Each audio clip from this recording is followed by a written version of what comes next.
Hello, hello, hello, and welcome everybody to another episode of All Nicked Up. We're coming live at you from the greatest city in the world on July 10th, 2024. We're in the dog days of summer. We're, kind of not much going on, at least now, but stuff happened and we got to get into it for you guys. We want to get into it uh, with you guys, talk about everything going on with the Knicks. There's been um, a lot of rumors. There's been a press conference we have to talk about a little bit. We have summer league coming up, so we have a lot of things to discuss really quickly, and to bring you guys into the fold, have a discussion with us. Let's talk it out and let's get going. So let me bring in the guys. Ty, Joe, how you guys doing? Doing good, man. All right. So Joe, how's the weather? Is it holding out or? It's holding up. Surprisingly, we caught right in the middle with a patch that went above and below us. We got a little bit of rain, but we escaped the tornadoes. All right. Yeah, Joe messaged us before. It's like we might not, I might not be around tonight, or if I am, I might disappear. I told him he could have done it like a weather reporter standing outside with the wind blowing and the rain. That would have been fun. We could have had a little bit of fun on the show, but yeah. So I'm glad you're here, huh? Me and Toto could have wound up in Oz. Yes. So I'm glad you're here. I'm glad. I hope the weather holds out during the show, so you can stick with us for the hour because we have a lot to discuss. But we're going to be we have one main thing we want to get into, and we're going to be doing a power ranking of sorts. Ty teased this in the promo. We're going to be talking about where the Knicks rank amongst all the NBA powerhouse teams. So we will get to that in a minute. But I wanted to start off with the press conference, the Mikal Bridges press conference, because I watched it. I read about it at first, and then I finally watched it just to see if I missed anything. So, what were your guys' take from the press conference? I was a little upset that, of course, Leon Rose was not there. Well, he took pictures, and apparently he was in the audience, but he was not on stage answering questions. Not a big surprise, but I had heard that he might have been on the dais with him. That was not the case. So, anything stand out for you guys from the press conference, or do you think it was just a generic thing? Let's go. I thought it was kind of vanilla. Yeah. It's a press conference basically. We haven't really had an exciting one of those in a while. I think personally, I don't know. Our interactions with the media are not really anything usually I tune in for, but I did tune in for this one. And, says all the right things, looking forward to playing with Coach Tibbs, blah, blah, blah, all of that stuff. I didn't exactly find it an inspiring viewing. Yeah, it's true. Our press conferences are kind of dull, especially when the president can't speak, but that's neither here nor there. I've talked about that plenty. Ty, what about you? Anything from the press conference stand out? Well, Leon told me to tell you. Nobody came to see Otis. Y'all know what that one is. Get to my boy Rob Bradley. The actor Leon. I was like, nobody came to see Otis. Nobody came to see Leon. That's really the take has been for New York Knicks front office. They're not going to show their face. We've kind of gotten used to it. I was actually a little surprised with Mikal actually getting a press conference. I thought that was pretty interesting that he actually had a chance. Jalen had his. OG did not have his. All the other Dante didn't have his. It's usually no fanfare as far as especially with media when it comes to the Knicks. But overall, I got a good sense that Mikal Bridges, and I stated this to the guys in the thread, he's a nice kid.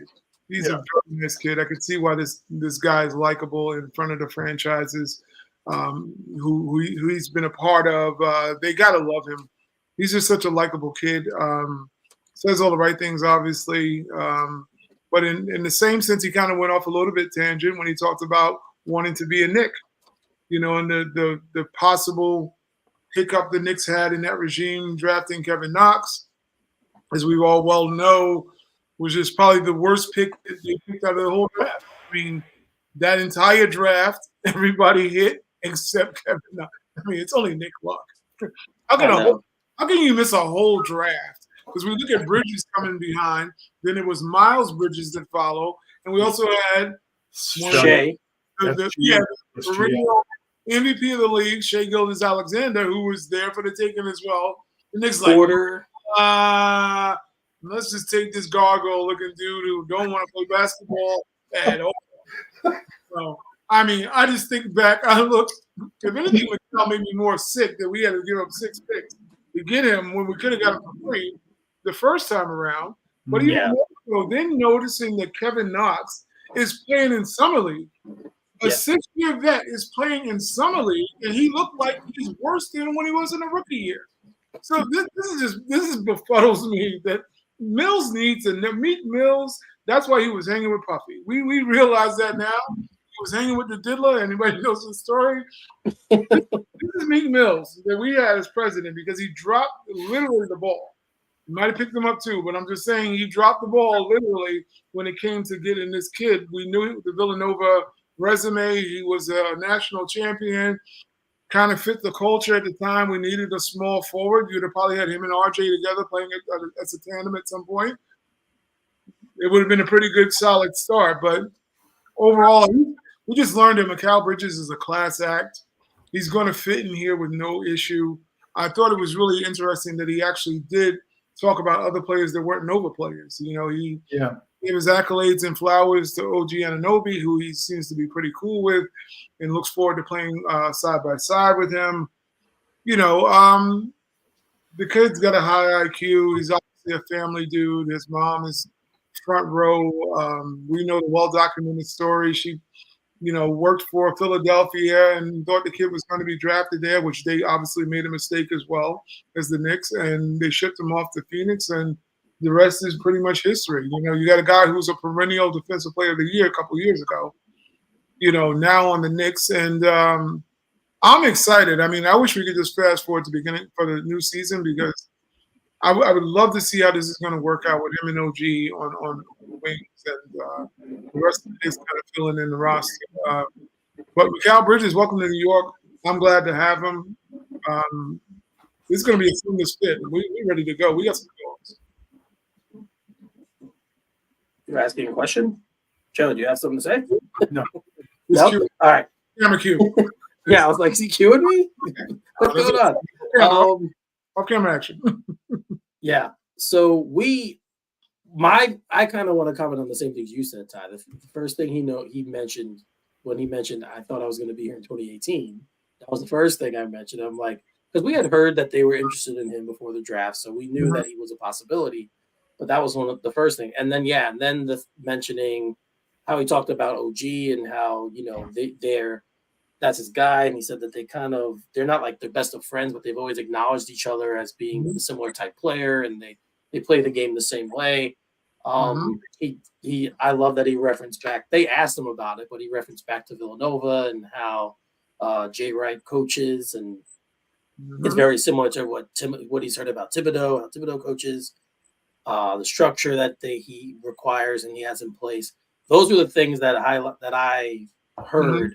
And like you said, he just seems like a very almost nerdy kid, but very, very, very, very nice guy, very respectful guy, very, you know, they asked him about did he ever ask to be traded? And he said, well, Sean Marks said it. He's like, no, I really never did. He goes, it's not the type of person I am. And you know, when you hear it at first, you're kind of like, I could see why. But then when he said it, I kind of believe him. I kind of believe that he didn't ask. Now, he did. There was the rumor that they didn't ask him this question because there was the rumor we heard that he told them when he was a free agent, he was going to sign. Yeah. So there was that, and no one asked him that question. So I was waiting for it. I'm like, is they going to follow up? So we're going to follow up. I agree with you on that. I thought that was going to be. Yeah, but if someone followed up, they would have killed the press conference right there. They'd be like, that's it. Kill switch. Get him out of the room. That would have been it. They would have ended it because we know how this team is about their PR and how they're perceived. So, yeah, I mean, everything you said, I agree. He just seemed like a really good kid, and I'm looking forward. that's the big thing I want to see, how they both play, him and OG together, Mhm. the defensive prowess on the wings. That's the play. That's the thing I want to see, because I believe it was Chris Herring or someone else might have asked him, how you match up with Boston. That seems to be the thing. Everyone thinks they got these two to go up against Tatum and Brown. So we'll see. We'll see how that goes. Jalen Brown's having fun with the whole USA basketball thing. That's a different topic for a different time, but he's Yeah. having a lot of fun with the whole USA basketball thing. I was reading about it before. So very, very interesting. All right. So Tom, I'll let you run with the power rankings. This was your idea. So Yes, go ahead, sir. man. Yeah, I was thinking about, there's always these power rankings coming out regarding, how the teams stack up against one another. And I think this is a proud time to talk about it as far as from a Knicks perspective, because I think we're one of those top teams. So what I did was I compiled a list of what I believe is the top 5 in the league. You guys are welcome to actually chime in and tell you what you think, because a lot of people might be surprised, because I know everybody's thinking, he's a homer. He's going to have the Knicks as number 1. Well, that's not always the case. I'm just a realistic basketball mind, and my realistic list is the following. I'm going to start at number 5. That's where I'm going to start, number 5. And everybody feel free to chime in after I get done. Tell me what you believe your 5 is. And in the comments, if you want to say what your 5 is, blah, blah, blah. Number 5, I have the reigning Western Conference champions, the Dallas Mavericks. Now, I'm a Dallas. I think Dallas, they were great this year, I guess, getting to the finals. I don't know if I really buy them as far as being a repeat Western Conference champion. I think that they kind of got through and put the right team at the right time, etc. They proved that they were outclassed when they got to the finals, so that's why I'm not buying them coming back as a repeat. We know the add-on is Klay Thompson from Golden State. He's the big fish that they decided to catch. We don't know if that fish still has fins. We don't know if it has gills. We just know that it's a fish. It was like a marlin before. It was spectacular. You see it jumping out the water. You're like, wow, look at that. That's Klay Thompson. Well, we've known Klay's got a couple broken fins. Like I said, the gills are not quite the same. He's been a little moody about his position on the team. He's lost his stuff. Just put it where it is. They played a lot of basketball in Golden State over the years. We know that they've got 4 rings.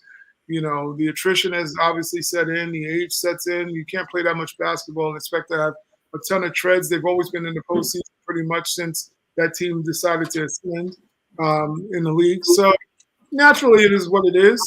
Does he help Dallas that much more? I don't feel like he does. I think he's just an upgrade over Timmy Hardaway, which is a great thing, but not also a spectacular thing if you're just better than Timmy. But to me, Klay does fill a role, a need. But I think until Luka Doncic actually decides to not eat out at the buffets with me and drink, I don't see Dallas really getting where they need to get. He's got to get his conditioning. We saw that he's actually lost in the trials. I think it was to Greece. So these are concerns to me about Dallas. Until Luka gets in supreme shape, I don't see Dallas being a repeat Western Conference contender like they're going to come out every year. I don't see that actually happen. So Dallas is my 5th pick. Number 4, I have the Minnesota Timberwolves. The Minnesota Timberwolves did a really good job of adding a couple of nice young pieces to their team in the draft, and Rob Dillingham and Terrence Shannon Jr. Those guys are going to bolster their bench.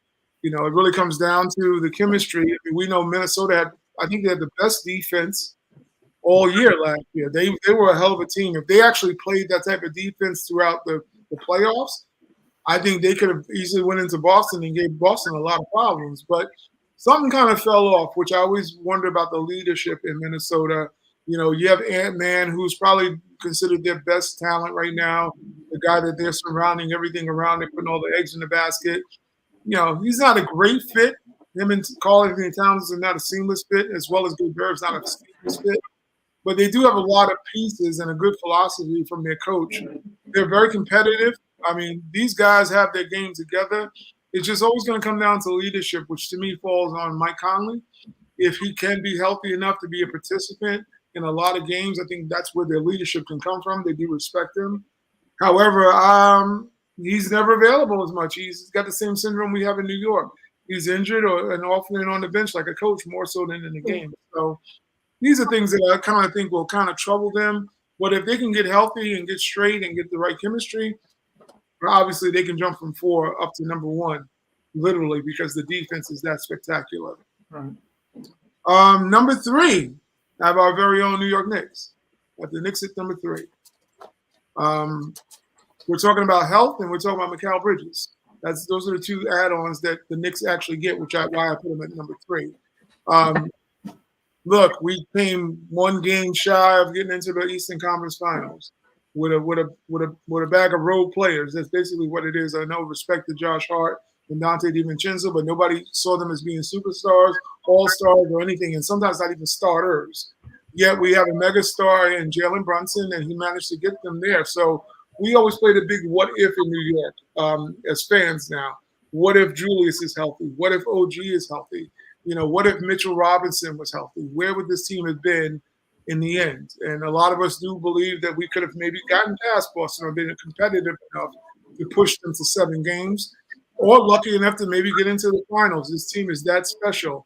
However, why I did not put them in number 2 was because we lost iHeart. And whether people want to buy it or not, that's a huge loss for the New York Knicks, because now which becomes an issue. And now we got to also try to finish that talent. That talent right now is a gaping hole. We don't know. Is it Jericho Sims? Is it Hak Porty? We know Mitch is going out by December. Him and Santa Claus, like I said, are related by December. They're both out shoveling snow and sending gifts with reindeers because he's not going to be here for the rest of the season. So we can always bank on that. But if all things healthy and we had a 5, I would have New York at number 2, easily at number 2. So let's get into number 2, which is kind of leaning towards the Hartenstein story. I have Oklahoma City at number 2. For 2 additions, you got Elmer Fudd. You know who Elmer Fudd is? Go look him up. That's Alex Caruso. And you also got Hartenstein, our own very own, who traded places and went over to the West Coast. They were number 2 and number 1 pretty much for all of last year in the Western Conference. You only made them better. You made them extremely better. They're an extremely dangerous team. Shai Gilgeous-Alexander, I thought, should have won MVP last year. He will probably win it this year if all things are equal. They got a bad young team, Chet Holmgren. They just got a nice – we know what Presti's magic is like. That is what he does. To believe that this team is going to get worse is you fooling yourself. They really just have to get more veteran presence, which they did add on to very, very good professional players. Obviously, the Knicks were after Caruso at one point also. I don't think no Knicks fan would have been mad if we had gotten him, because he's that kind of talent that would fit in this market under this coach. So I see Oklahoma City as a very, very dangerous team that got better. The only thing you could hope for if you are a fan of another team is that Shai Gilgeous-Alexander is tired from playing in the Olympics. That's the only thing I could see you could be waiting on, because they're there. They're going to be there for a long damn time, and they're going to only get better. So I'm going to always give respect when we go to number 1. You got to give it to the champs. That's the Boston Celtics. Well, in my opinion, got better. I think they really did get better. And I know that's scary to thought, but they drafted one of the best players in the draft. That dude's a dead-eye shooter. They've gotten better. They've bolstered up their bench, and they're going to be healthy. If healthy, I don't see why you wouldn't put them at number 1. They have all the bragging rights right now. Many will say, and I'll agree to a point, that they did get lucky. They hit a lot of injured teams at the right time. Indiana kind of coughed with the ball. When they did have opportunities to win those games, I do wish our Knicks were healthy and in those positions, because we could be talking about a whole different story, but that's water under the bridge right now. But I have the Boston Celtics ranked as number 1 out of respect alone. But all things fair, I think those top 3 teams, Boston, Oklahoma City and New York Knicks will be the biggest problems in the NBA. Well, so that's my top 5. What do you guys think? I went 10 deep on that, and the only one I didn't have in the top 5 was Dallas. Dallas, I kind of have problems with as a team. I will never really have confidence in a team that has Kyrie Irving that the chemistry is going to go off the rails. In all seriousness, that is a real consideration. I think Klay Thompson has the potential to be a good ad if he's. But losing Josh Green and Derek Jones Jr., they're not in the same strata as Klay Thompson, but they're also decent defenders and were good role players. They lost those. And I feel like there's a lot of pressure in Dallas. I just feel like that is a team that's on a lot of pressure to keep their best player and to win now. Mm-hmm. And I don't know that is as tightly wound a locker room as you kind of hope it would be. Mm-hmm. So that was the difference I had personally. What do you think, Eric? I find it hard not having Denver in the top 5. I know that they did it. They bowed out, but anytime you have the best player in the world on your team, I feel like you should get the benefit of the doubt, at least to be in the top 5 of a list. So, I mean, I brought up Michael Porter before when we were talking about the Kevin Knox stuff because he was also in that draft.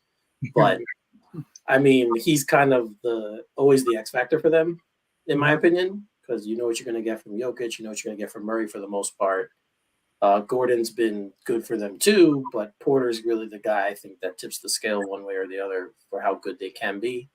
So yeah, that's probably the one drawback. But of your list, I mean, I didn't have an issue with any of the teams that you put up there.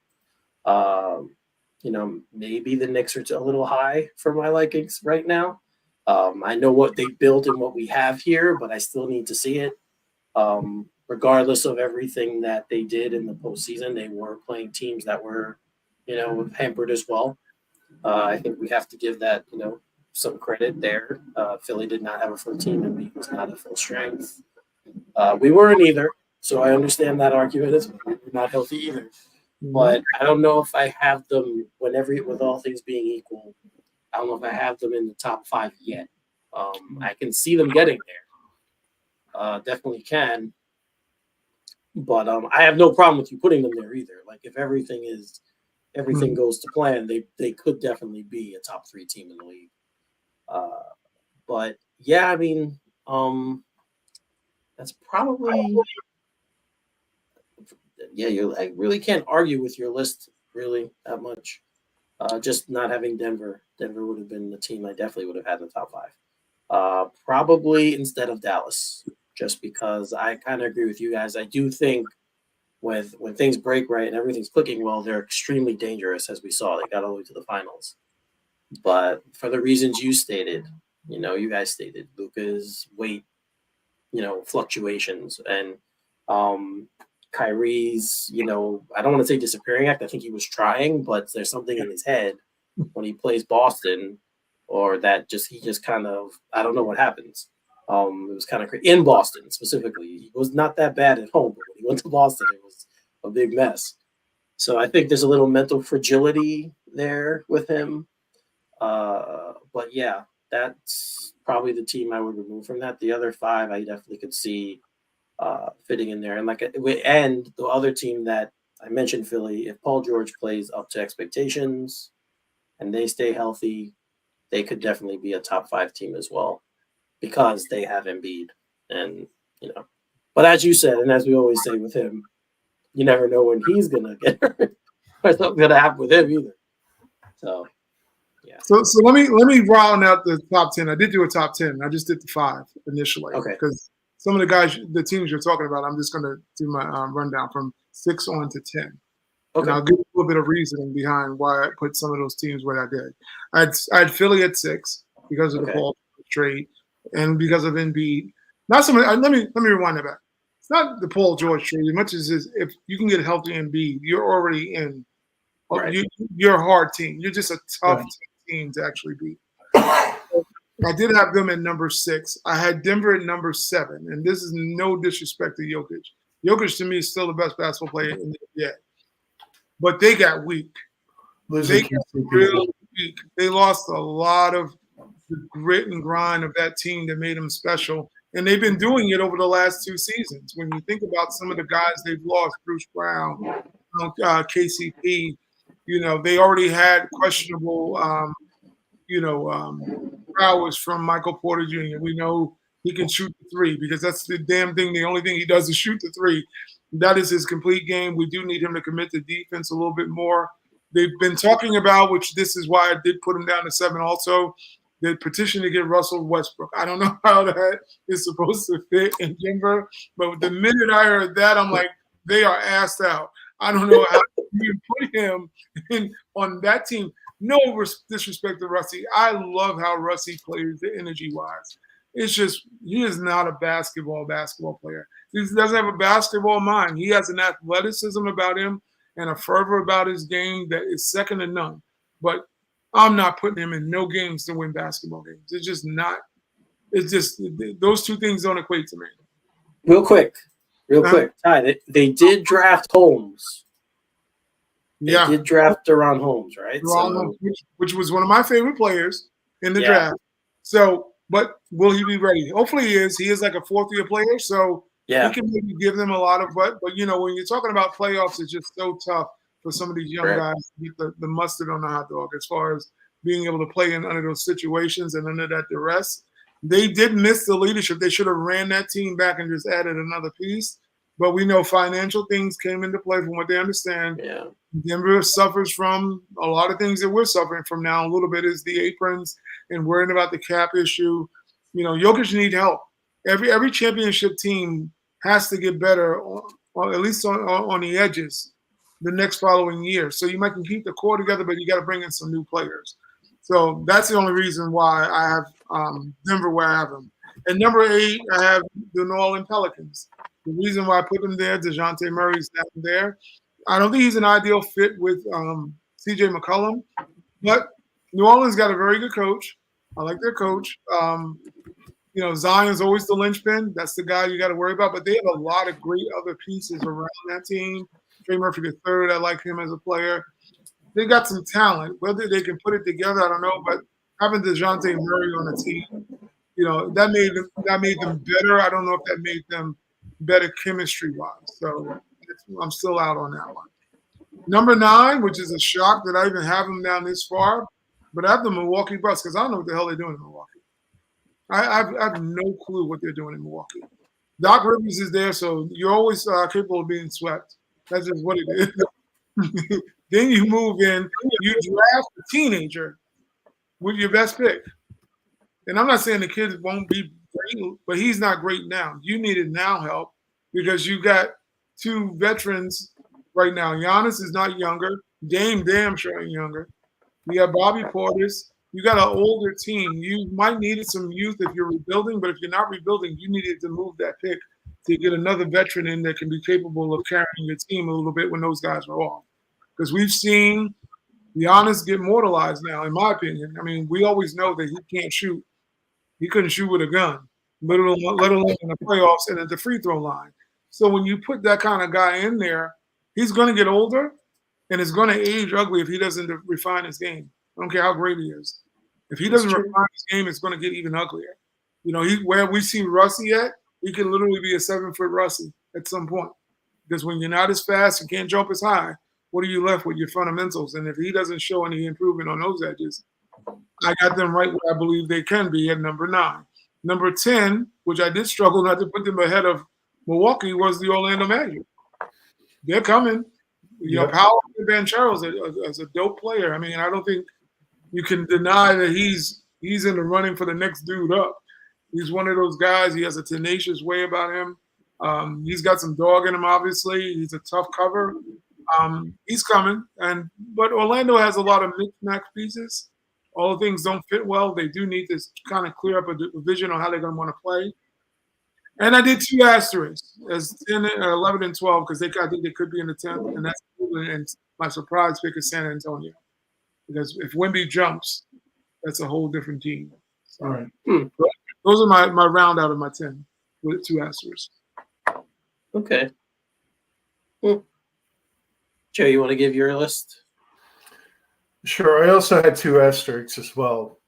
Sacramento Kings, I had a hard time not putting on the list. I love the DeRozan addition, giving practically nothing up. Yeah. I really, really – I have a hard time believing in that team, though. I love the addition, but I have a hard time believing in that team. And the Pelicans I kept off the list just because of the uncertainty surrounding Brendan Ingram. Yeah. Not knowing what's going to happen with that situation. Mm-hmm. So I'll try to get through these relatively quickly. I also have the Orlando Magic at 10. Wow. Banchero and Wagner are the real deal. Absolutely the real deal. Wendell Carter is very underrated. Yeah. KCP was a great ad. Absolutely a great ad. That backcourt needed help. If this team ever gets a point guard, like a real point guard, they're going to make some noise. Yes. They have a decent bench. Cole Anthony, Gary Harris, Jonathan Isaac, Mo Wagner, and they also drafted one of my favorite players in this draft, Tristan De Silva. Mm-hmm. It's an older player, but has a really, really good skill set. So I really like what's going on with the Orlando Magic. I really think they have a lot of potential. I put the Pacers at 9. Young team gaining experience, and they're going to get Ben Mathurin back. This is the team that shot over 50% from the field last year. They're going to have another year with Pascal Siakam figuring out how to insert him into that already potent offense. This is a team on the rise. This is a team that can get scary. The only thing that's really standing in their way, I think, is youth and inexperience. And I've said this many times, I love the coach. Denver Nuggets, I have at 8. I agreed with a lot of the things that you said. Now, they have the most skilled player in the world. They have that working for them. Absolutely the most skilled player in the world. Jamal Murray is another year separated from ACL surgery. You hope that there's going to be more improvement from there. And they are champions. They know how to get it done. Mm-hmm. But losing those pieces, it feels like a team that was built for a championship, and they're on the other side of that, and they're losing some of the guys that got there. This is a team that needs to retool and kind of rethink what they're doing. Possibly rebuild around Jokic and Jamal Murray and figure out kind of where they're going from there. Dallas, I had at 7. It was an impressive year that they had, but I think I pretty much covered this. I'm not a believer in this team. Mm-hmm. I'm just not. I don't think that the Klay Thompson signing is going to work out quite the way they hope. And mind you, for this top 10, I had to really make it a point to assume that everyone is going to be healthy. Yeah. That's something that I kind of had to do here. Mm-hmm. I have the Phoenix Suns at 6. They've had a horrible, horrible season, but they have 3 guys that can get their shot at will, and that is real. Their roster depth is better than advertised. I believe that as well. And I think another year, more chemistry. I think this team is going to figure it out, and I think they're going to be there come playoff time with a relatively high seed. I have the Timberwolves at 5. Anthony Edwards is a beast, an absolute beast. He's an incredible talent. You have the emergence of Naz Reid. This is a deep roster. Defense, just like what you guys were talking about. This is a team that has some real plus defenders. Jaden McDaniels, Gobert. The team plays good team defense. I love their draft.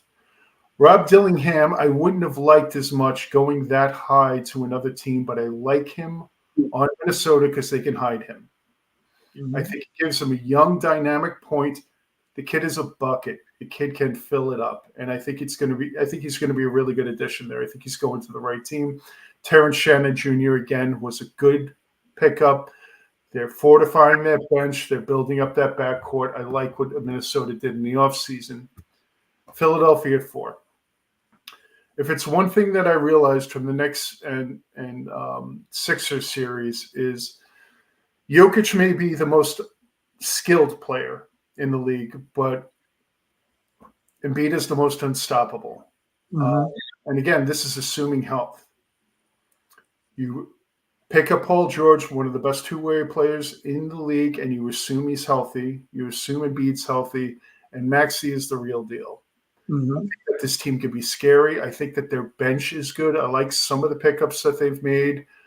Andre Drummond, they picked him up. They re-signed Kelly Oubre, who was a good pickup.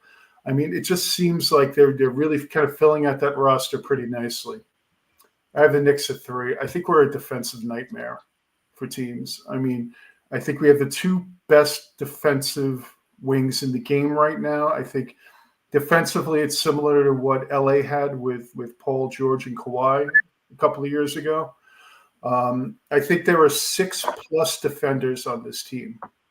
I think the ability to switch on the defense, I think we are really strong in that area. And we have a defensive culture and mindset. I just think defensively, we are really going to lay it on people, especially if we're healthy this year. Jalen Brunson's a star. There's no doubt about that. I think we're going to have better spacing. We have 5 players that can shoot the three at 39% or above. That's huge. And we have improved secondary scoring with Randall coming back and the addition of Mikal Bridges. I think we take a step forward. I think that we are at the 3 spot right now, just like you think, Ty. Second, OKC. This was a team that was second in point differential in the entire league. They averaged over 7 points more than the opposition during the regular season. They also, like Indiana, shot above 50% for the year. An improved defense. You bring Hartenstein in, Caruso, who I love as a defensive player. I think he's going to have an impact similar to what Anunoby had to us, that ability to just stick him on your problem and make it go away. They have the best front office in the NBA, and they make good decisions. I think that you wonder what's coming next. They really have the best minds in the game running that front office. And the young star talents are going to gain experience. Williams is going to get a little older. Chet Holmgren's going to get a little bit older. They're going to mature. The games are going to mature. This is just – I don't think any team in the league is in a better position between the roster that they have right now, the front office that they have right now, and all the picks they have right now. This team looks poised to make a run and potentially win multiple titles. And then the Celtics at 1. They won 64 games this year. They won it for a reason. They were 11 points better than their opposition during the regular season this year on average. 11 points better than their opposition. When they're healthy, it's the best roster in the NBA. And the scary thing is that all these guys, except for one, had never won, and now they won. They know what it takes to win one. They have the confidence now. The only one I think that won it that was a major factor in the team was Drew Holiday. Yeah. Because they only won that one championship. They've got that monkey off their back. And I have a feeling that Jason Tatum is going to perform well in the postseason because I think the pressure's off at this point. So that's what I have on my top 10. Yeah, I mean, I can't argue. It's a strong list. I think a lot of people are forgetting about Phoenix for the reasons you stated that they shouldn't. Assuming everyone's healthy, they should be one of the top teams in the league with those 3 stars. I think the chemistry was a bigger deal than we knew. And I guess this season we're going to kind of find out. But yeah, I don't have an issue with any of I don't have an issue with any of the picks, actually. I think, to tell you the truth, what I found through going through this and thinking about it is, other than Boston and Oklahoma City, which seem to be a head and shoulders above the other situations, the rest of that list is tight. I think there are a lot of teams that have a legitimate chance, and this is something that the NBA is doing a much better job of than in recent years. There's parity. There are a bunch of cities in the U.S. that think they have a shot at the title this year, and that's just good for basketball. Yeah. I thought it was crazy. You said Indiana, and I forgot about them. That's how strong the league is. It's a strong list. It was no disrespect to Indiana, but when you said that, I was like, damn, I forgot about Indiana. I had to remind myself. They were in the Eastern Conference Finals. It wasn't like they were like I slighted them, disliked them, but it's like the league is that strong right now that albeit they were there, I almost forgot they were there because I'm like, there's some teams improved. There's going to be some heat this year as far as them. They're going to have a tough time. I don't think they're just going to cakewalk and get back there themselves. They're going to have a lot of brush to get through. Put it that way. 4 and 10 were separated by a hair. All of them. And those, like I said, I could not mention additional teams that I wanted on that list because they were that close. Yeah. Yeah. Well, I'll read mine. I won't take as much time. I'll just read mine. I'll explain a little bit because the first one you're going to be like, huh?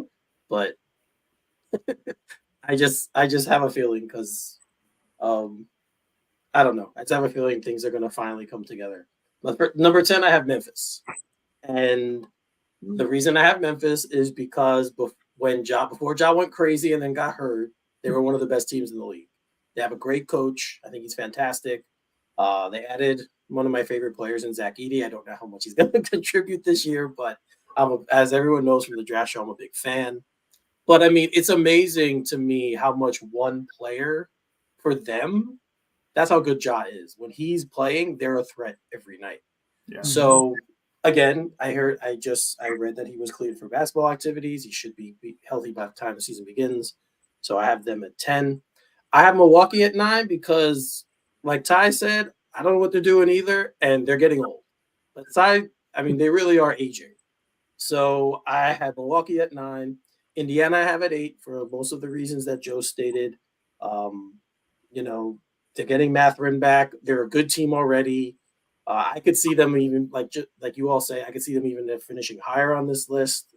They're very, very good, despite what people may think about Halliburton. He's still one of the best point guards in the NBA. So Yes. when you have that position locked down in this league, Mhm. you're always a threat. So I have Dallas at 7, and for most of the reason again that you guys have previously stated, we don't know what's up with Kyrie all the time. Luka's fatness sometimes gets in the way. So yeah, so that's my Dallas. I have the Knicks at 6, and I just need to see this. That's really where I'm at with it, and I think it's just years of being beaten down that just caught up with me. So I don't want to say they're too good and then them not be good. I'll feel terrible. So I have them at 6, but again, this part of the list is very fluid. I can see them higher or lower. I have Philly at 5. I just think those three guys together are going to be very formidable again if everyone's healthy. Maxi had a coming out party in the playoffs. We know how great, like Joe said, Embiid is probably the most unstoppable player in the league, next to Luka, in my opinion. When Luka's on, you can't stop him either. But Joel Embiid's probably the most dominant in that regard, I'll say. So I have them at 5. Minnesota 4, mostly like because you said Ty, the defense. Their defense is fantastic. Edwards is a beast. He is coming on. He's only going to get better. The same reservations that you have about Towns, I kind of have them as well. Mhm. On talent and skill, he's fantastic, but up here is not. He doesn't always bring the other part to it. Yeah. So that's probably the one part. And then I don't know how they feel about Gobert because it seems like they hate him. People But don't he's seem to like Gobert. Yeah, so I don't know if a chemistry thing might happen there, but based on talent and what we've seen, they're definitely a top 5 team. I have Denver 3rd, and I hear all the things you guys say, but I also remember this. They lost the first 2 at home to Minnesota, and then they won the next 2 on the road. And they were up 3-2. I mean, they should have come back and won that series. I don't know what happened at the end. I do think there might be some chemistry issues with guys like Porter. I think they expect more from him. Mhm. So like I said, to me, he's the key factor. But sometimes when if feet get pushed to the flame and he likes to talk a lot and think he's a great player, you come out swinging. And if he does play that way, in my opinion, they're one of the best teams in the league. So I'm putting Mhm. Denver 3rd. Then yes, I have the Thunder 2nd and Boston 1st. So A question for you guys. We bring up Philly all the time. And people always, Paul George is Paul George. We know who he is. I'm not the biggest Paul George fan. Everybody knows that. But he's still a talent, two-way talent. How do you think he's going to affect Maxey? That's the real question for me because is Paul George an effective player off the ball to be magical, or is he more of a I need the ball and I can help a guy like Embiid get better? Because we've watched him share the ball with Kawhi Leonard. We've watched him share the ball with Rusty. Granted, that's an issue, obviously, and Melo at the same time. We've seen Harden. him actually. Where else did he play? Some in Indiana when he was more the focal person, but not Yeah. the focal person. He kind of emerged. When I think about a guy like Maxey, I want Maxey to have the ball in his hand all the time. I want him to be, because you're not staying in front of him. You're not stopping him down full court. You're not stopping him in half court. I'm just wondering, is Maxey enough of a point guard that Paul George gets to be magical alongside him? And it's not a knock, because I think Maxey's the better player. So I'm not saying, oh, he should defer. I'm thinking, if anything, he needs to take more damn shots. I don't think he should be deferring to anyone. Yeah. So when I think about a guy like Paul George, who's going to need his touches, he plays a little bit more of a methodical game, more of a half-court set game. It might be more friendly to Embiid as a pairing. I'm just wondering, will Maxey get lost somewhere in this mix if he's not, this is my damn ball kind of player? Because I don't think he is that, it's my damn kind of ball player, because he's a very team-oriented guy. But I'm wondering, does that affect him escalating as a player? If Paul George is beside you, who's a vet, obviously, with a name, who may demand those shots that Maxey is taking and say, well, what about me? I do wonder about the chemistry, because I think Embiid is one of those guys. He highlights Maxey in such a beautiful way, because as a star, he could easily say, give me the damn ball. I'm not talking about this little kid over here. But he's very fond, and he talks high of Maxey as a player. I'm just wondering, Paul George is coming in here, what, 20-year vet or whatever he is, making a lot of money. Are they going to start featuring him in spite of Maxey at some point? Is my question. I think you will see Maxey less with the ball, and I think that that's good for the offense, to tell you the truth. You don't just, dump Paul George down in the corner and kind of have him posted for animal crackers. I mean, you have to incorporate him into the offense, and it will help the offense. And yes, he will get touches. But I still think, I don't know that that's going to be as much of a problem necessarily. I think it will make them more dangerous. Managing that, again, you hope your point guard has a little bit more maturity, a little bit more experience, a little bit more age to know how to do that a little more deftly. So, I mean, I understand the question and where it's coming from. Mm-hmm. But I think the more you incorporate Paul George into that offense, the more dangerous, obviously, they become. He still is a plus offensive player. Mm-hmm. But again, like you were saying, he is more of a half-court offense player. I think if they go in transition, he's not going to touch the ball as much. I think that's going to be others that are kind of running up and down with him. But in set offenses, I think he's going to be a very important part of that offense. I think that's a good thing. It's a good question. It is. It's a very good question, because Maxey has grown so much. You kind of don't want, like Tyson, you don't want to take the ball out of his hands. He's that guy now that you want to have the ball in his hands. And historically, Paul George is also a player who's needed the ball in his hands. We've never seen him play off the ball that much. It was kind of working with Kawhi, but Kawhi can play off the ball. So, that's the difference. I don't know. I think he's a good guy to have. It's funny. When they drafted Maxey, and he was drafted initially to be more of a shooting guard, they had Ben Simmons. And I just was thinking about, when you asked that question, like, it's kind of the same question that now, if Simmons would have stayed and would have been a good player, it would have been the same kind of question. Like, what do you do, in that regard? Because Simmons, when he's at his best, is not as good an offensive player as Paul George, but defensively and being able to create, that stuff that he does well. So, yeah, it's an interesting question. If I'm the coach, I'm kind of going to go speak to Paul George and be like, we kind of want you to, be a facilitator, but more pick your spots on this team, be that defensive stopper that we need. I know he's getting paid a lot of money, so to say that is a little bit, risky. Mm-hmm. But I think there's a place for him, and I think you can play each one. Like, we might see a lot of times where they're not on the court together at certain points of the game. Mm-hmm. And then obviously at the end, they probably both will be. But yeah, it's a very good question, because you're right. The way he plays, he normally has the ball in his hands, and Maxey has never shown to be good without the ball. So it's going to be interesting to see how that develops. But very, very good question. I like that one. All right, so let's go back to the Knicks now. Oh, by the way, if you guys have any questions with any of the power rankings that we had, or you want to yell at us for them, holler at us in the Facebook group or on Twitter. We'll get back to you there. So let's the summer league starting. That's what I said. The summer league starting, and we know we drafted a guy named Tyler Kolek, and we drafted a guy a couple years ago named Rokas Yakubaitis, and apparently he's coming. So I don't know if he's staying this time. He's come before and gone back to Europe, but he's coming to play in the summer league. So when you put this on the list, Ty, I was looking at it, I'm like, oh, that's actually a very interesting conversation to have. So one guy is a college player that we've seen a ton of. The other guy obviously plays in Europe.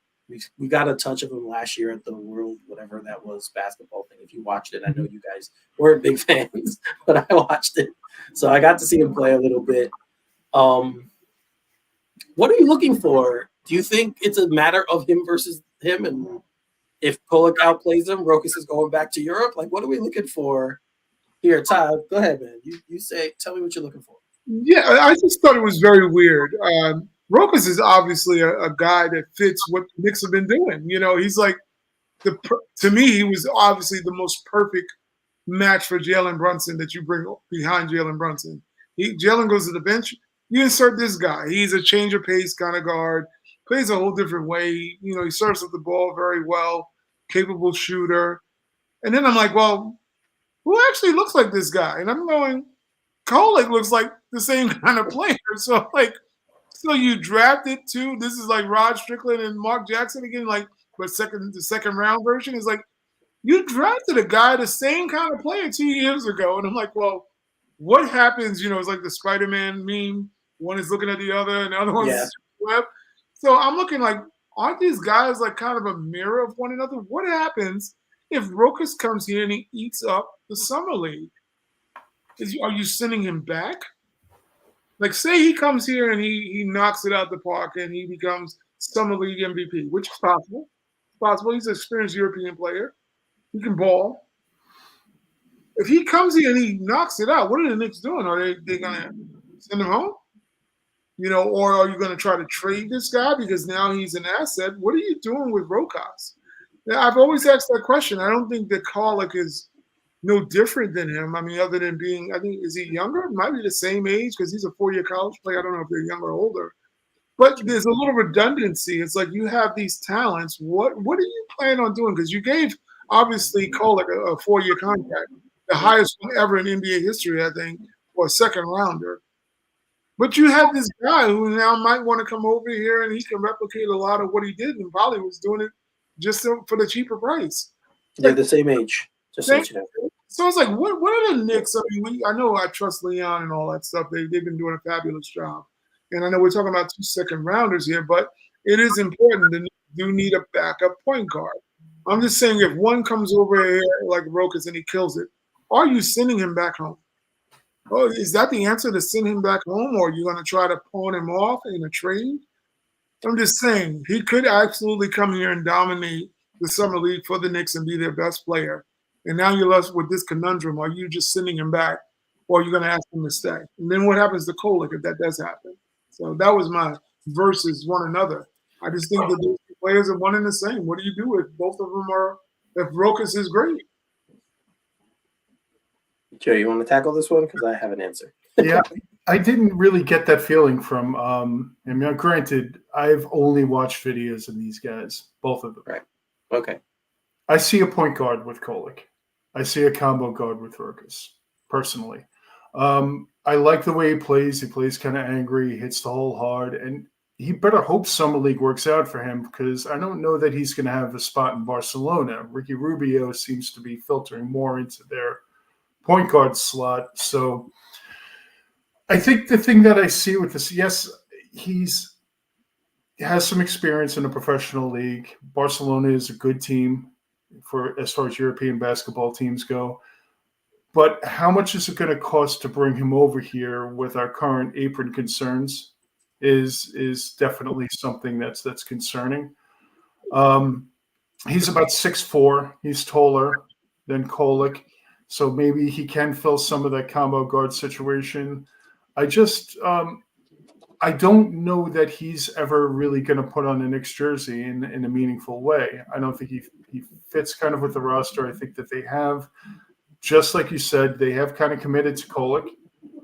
I think he's going to showcase his game, and he'll probably get a more lucrative offer in Europe than he would get that the Knicks would be able to get personally. So I don't see him coming over this year personally. I'm interested in seeing him play because, again, I've just watched videos of the guy. Yeah, I mean, I agree with you there. With the amount of money they've guaranteed for Kolek as a second-round pick, I don't think his roster spot's in jeopardy. I do think that Rokas, though, I mean, looking at his shooting numbers, I do think he would be an asset to bring and have off the bench. Now, we have Dante coming off the bench again. We have Josh Hart coming off the bench again. And if Kolek is the backup point guard, what minutes does he get? Your guess is as good as mine. I don't know. It'd be better if he was 6'9" and could play backup power forward, but I digress. Yeah, I mean, Ty, you're right. If he does show out and he wants to come here, that's the other key. If he definitely wants to come to the NBA, yeah, they probably can trade him for something. Like I said, he's a proven player in Europe, so he's definitely a guy that's probably going to have some value. Yep. So I could see that happening, sure, but it's going to be fun to watch both of them play. I mean, especially if they play together and they play well together, that's going to be, Knicks fans are going to be clamoring for this guy. Oh, yes. He plays well in Summer League. Anything else you guys are looking? I just want to ask questions. Anything else you guys looking forward to in Summer League outside of seeing the guys we drafted? I'm looking forward to seeing Summer League, period, a lot more than in previous seasons. The last couple of Summer Leagues have been kind of yawn, Yeah. With as many new young players as we have on right now, I think it's going to be definitely exciting. The player I'm looking forward most to seeing is Kolek, however. Yeah. I think it's funny that that's the case and he wasn't the first round pick. Like, Daddy, however you say his name, was the first round pick. I think that had a lot to do with him taking 80% of whatever the contract was. Yeah. I think that's why we took him in the first round. Ty, what about you? Any? Well, I'm looking forward to be better than those other two damn leagues because those things have been horrible. Man, the Salt Lake, whatever you want to call it. It's only 2 days, and there's 4 teams. And the California League, whatever the hell, California. The Penal League? No. Man, terrible. Has anybody watched those games? Those things have been horrendous. It's like, I mean, we might as well just go pick up our ball and go out there and play against them because we might can get a contract. They were that terrible. No one can shoot. The refs are screwed up. I mean, damn, just it was like a roll-up pickup game. Like, hey, you want to run? You want to do some run? And the guy comes out of a station wagon and jumps on the court. That's exactly what's been going on in California and Utah. They've been horrendous. I'm just hoping Vegas is a lot better. Well, I know the Knicks are playing, so that gives me a real reason to watch. And the Knicks do have some talent. I mean, I'm interested in seeing a couple of these guys, Pacome and I can never get the guy, Haberki, whatever the hell his last name is. Haporti? There you go, Haporti. I mean, he's been talked about, as being a solid player by people who watched him.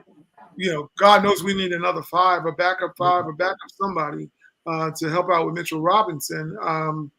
There's a lot of parity that was in this draft. So you should probably see some competitive guys that are probably going to be good pros anyway. But I'm always interested in seeing how these draft picks work out that the Knicks got. Obviously, the first rounder, like I said, Kolek is definitely somebody I'm interested in seeing. We're talking about somebody who got the biggest contract, obviously, I said before, in NBA history for a second rounder. So I'm more than sure if the Knicks went out of their way to get him, and he must be pretty damn good. And they expect big things from him. So, and obviously the matchup, like I said, I mean, we'll see Rokas. Who wouldn't want to see that tandem? And they both kind of all combo guards. I know Joe mentioned that before, but what's his name? Kolek played off ball more than he played on ball, which is kind of crazy. He did, yeah. Until last year, he did.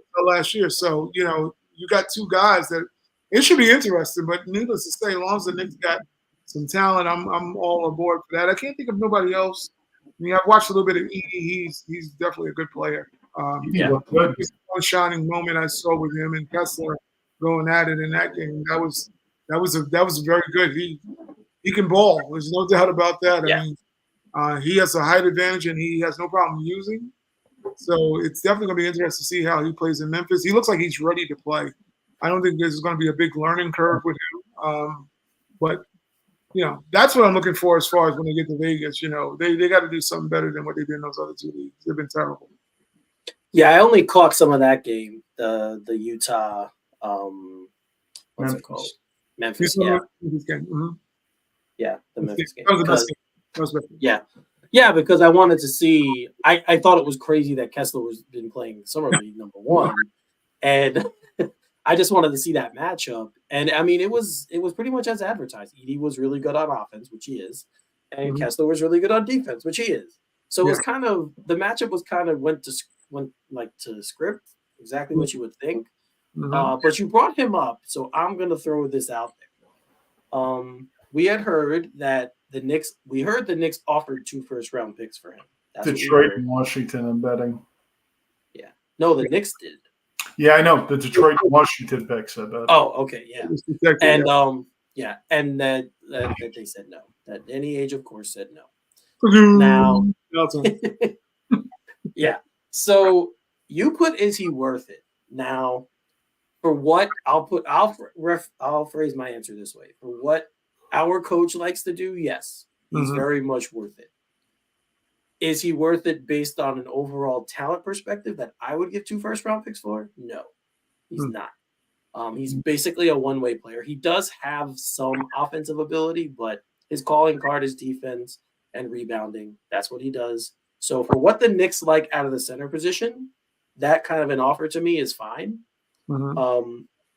But for what I would ask for in a center overall, no, he's not a good shooter.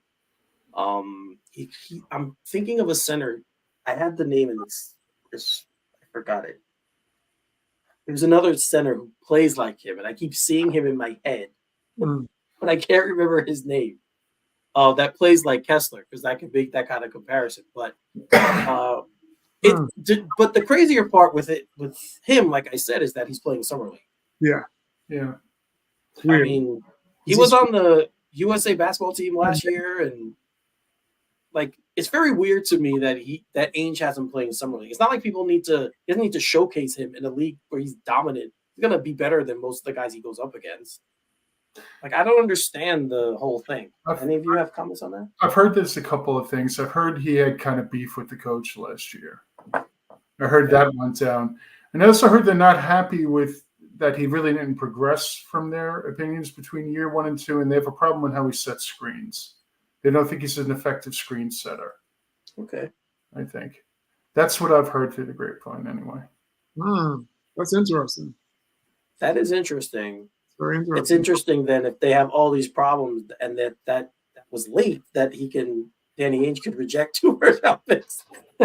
If they have all those issues. I think those were the 2 picks that the Knicks offered, and I mean they can't offer anything but a swap. Those are the only picks they can offer them outright, and they're both trash. Everyone knows it. No, not Detroit's might not be if they play to their potential. Yeah, Detroit they could potentially with the right coach and a little bit better culture, because they don't lack talent. That's not the issue. In fact, is Kenny Atkinson their coach now? I don't know who is the coach now. Who took that job? Atkinson. Who want to take that job? I didn't think he got. I know he got a job. Was it in Detroit? I think it might have been. No, he got Cleveland. He got Cleveland. Yeah, he got the one that was in. It was the one that was in Cleveland, actually. Then what the hell is his name? Oh! Yeah, you're right. That's who got the job. The junior. He's a junior. Unseld? No, not Unseld. Bickerstaff, yeah. The junior, yeah, he's the one that got the. Is it Bickerstaff Jr.? Bickerstaff Jr. Yeah. Yeah, the former Cleveland coach got the job. Which is who would take that damn job? They I should know. have got Kenny. They should have overpaid Kenny to go there because he's a culture changer. He would have been the right coach to go over there with that young squad and get them right. You know, I don't know how much difference he's going to make coaching Donovan Mitchell, but maybe Johnny Bryan makes him, you know, has his ear a little bit better. But Detroit, if they do play out, that pick could relay. It's no doubt about it because they've got the talent. They have no direction. They have all the talent, no direction, which is kind of crazy. Yeah.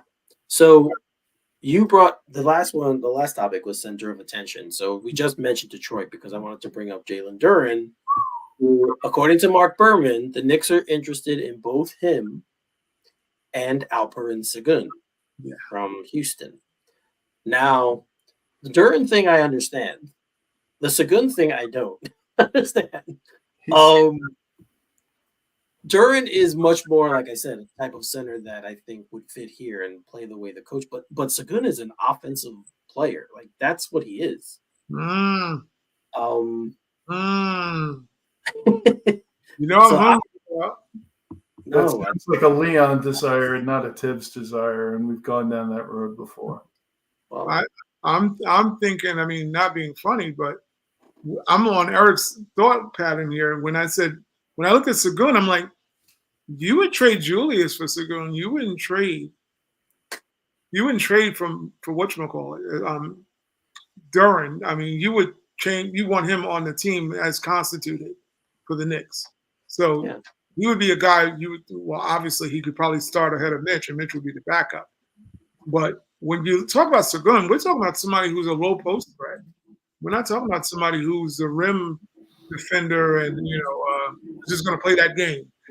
Fantastic passer too. Great passer. He's a tough cover in the post. And my question is, why would you ever trade for that type of player when you have a power forward like Julius Randle? You just wouldn't. We're talking about a guy from Houston also. I mean, from Texas, my bad. He's from Dallas. Yeah, he's from Dallas. It would be a homecoming for Julius because he would make more sense in that kind of trade, given who's their coach, and he's trying to win more now than wait later. So he's going to want that vet. He wants a vet. He wants a vet in Houston, not these young dudes. So So I'm like, why would you even? So good makes no sense unless you're getting rid of a power forward, because that would be best. That's what his role would be. He would be a post player who can pass out of the post, which is what you want from Julius Randle more than anything, is him to be a post player and pass out to those snipers. I'd be on the one makes no sense unless you are trading Julius Randle. And that's not to get Julius out of the picture. It's just that name doesn't match what the Knicks do. And I'm trying to think if he could play power forward. I think he could. Because, I mean, if they were to trade Julius, they'd have no one at that position. I think he would be. I think he would be a power forward. Now he's not making that much money. I think he's making $5 million. So he's not making a ton of money. He's a rookie. He's still on his rookie scale. So that's he was only drafted in 21. So that's a Deuce McBride kind of monies. So it would have to expand bigger than that to get Julius per se in the mix there. I don't know what kind of pieces they can move back and forth. I know they're not sold supposedly on Green as well. That's been talked about as well. That Jalen, he's another Jalen, right? Jalen Green, he's not highly on their list as well. They didn't extend him with a rookie deal, I don't believe. So that's another question. I know they're a little mixed up in Houston as well.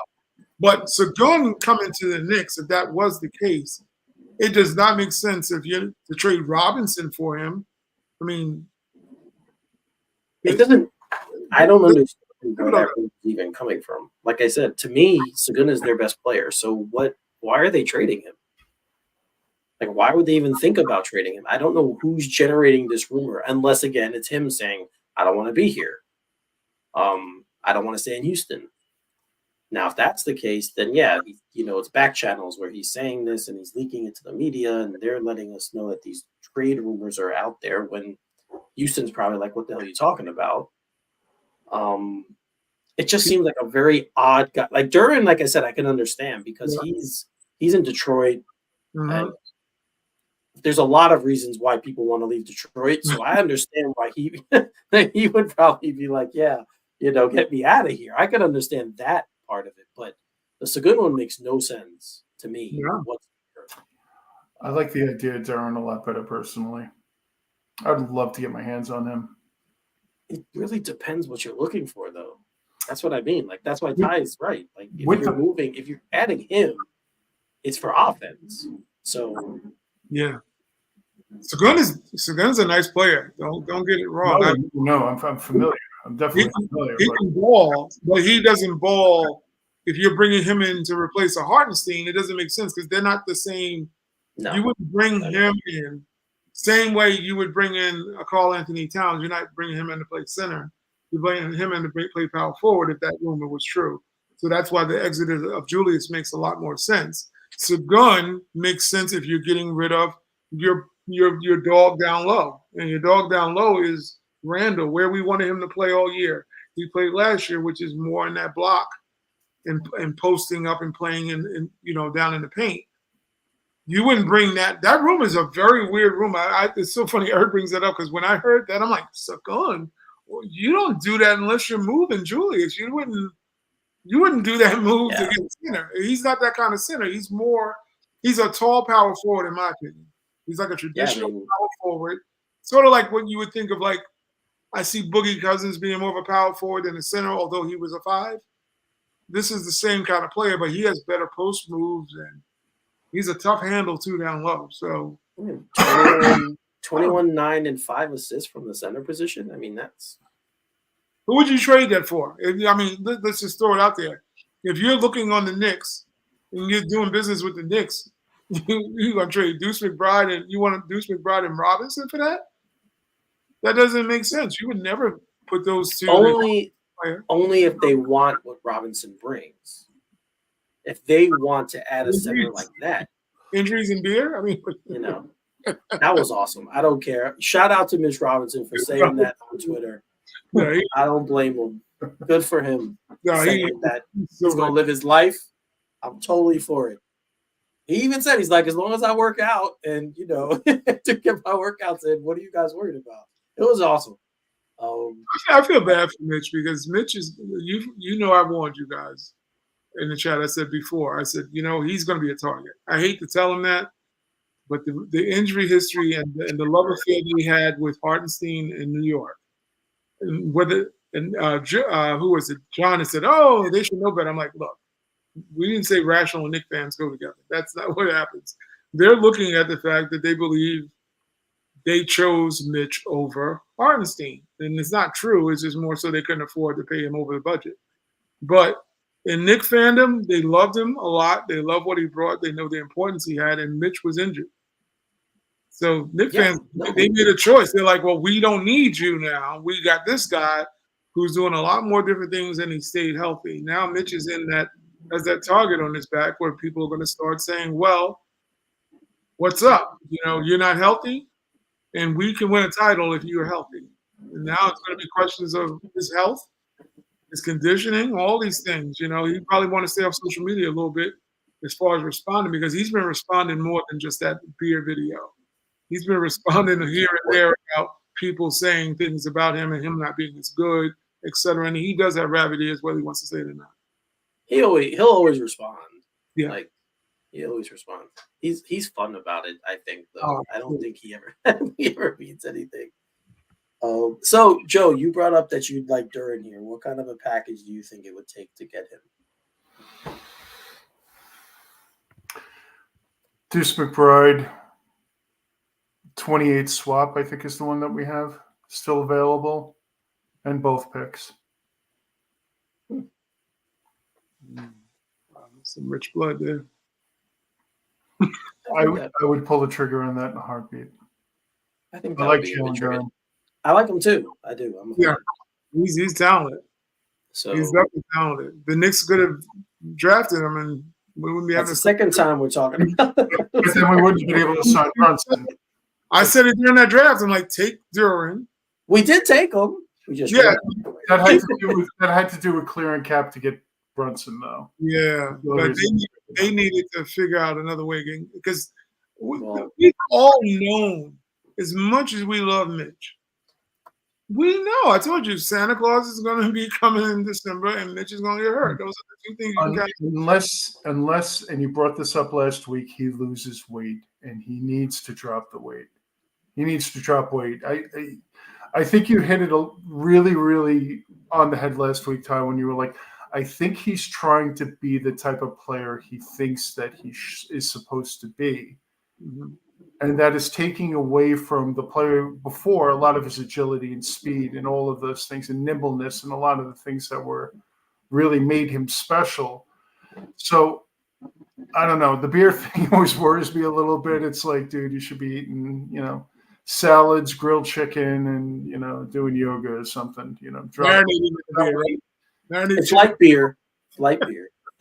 light beer, Go with the, what is it, the Michelob Ultra? Yeah, Yes. 95 calories. Go ahead, bro. Knock it out. I would know. I would trade for Durant in a heartbeat.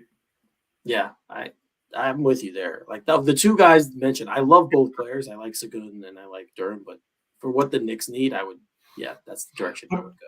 But how much benefit would that swap be, considering it'd be with Detroit? That'd almost be like a meaningless swap. Yeah, that's true. We're assuming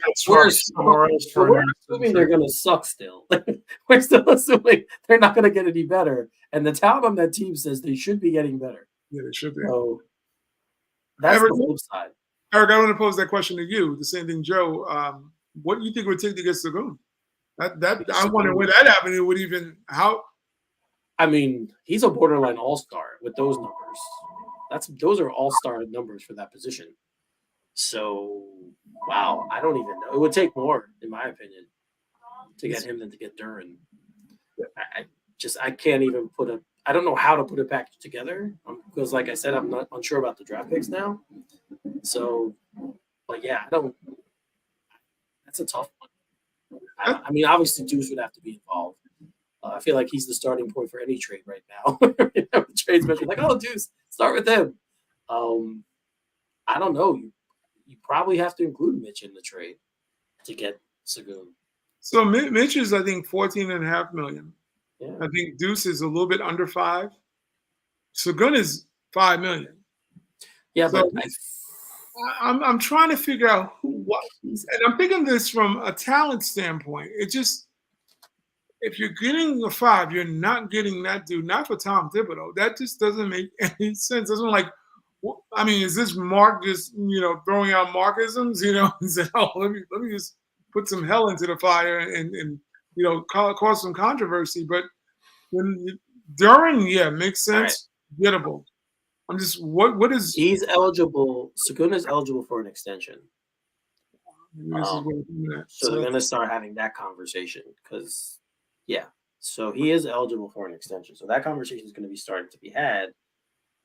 So it's possible. I don't know if the Knicks can do a sign and trade right now with their current cap situation. That's another thing. I have no idea how that works. And if you're at the apron or over, does that mean you can't sign and trade the player, or you can't just do the transaction at all? I think if you're below the first apron, you can still sign and trade for a player and take more contract back. Okay. But again, that would put you so far over the second apron that would be a team forever, essentially. Yeah, I mean, if you made that move, that would be the move you were saying that you're making. Yeah. This would be the final step piece. And as much as I like him, putting that much faith in a 21-year-old is who's not a superstar, that's a risk. Do you know something that you posted that everybody kind of shot down? Was the cat rumor? Because Julius, Mitch, and Filler make that work. Yeah. If you play Cat at the 5, you slip OG down to the 4, Mikhail down to the 3, Dante at the 2. And get out rebounded by 20 every night because that's the team right now. I'm saying that is a trade that could realistically happen. It can.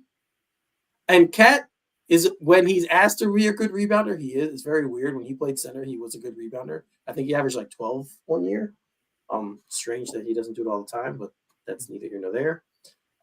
That's a risky trade for the reasons like Ty said. He's just I think Minnesota might actually do it for the flexibility to kind of retool around Edwards, because both of those players have shorter contracts. They could try to move around. They're in a really bad spot, Minnesota, financially. Really, really bad spot. I just want to revisit what Eric was talking about with Sagun. It is true that what Houston Rockets are having difficult times wanting to extend both him and Jalen Green. I just read that. That's where the issue is the monies. Do they want to invest in a player or players? Those two players, actually. So this might be really interesting to watch out. The Knicks were big on not going past that apron. So I would think that there's some down the line move they see that they want to make. Yeah.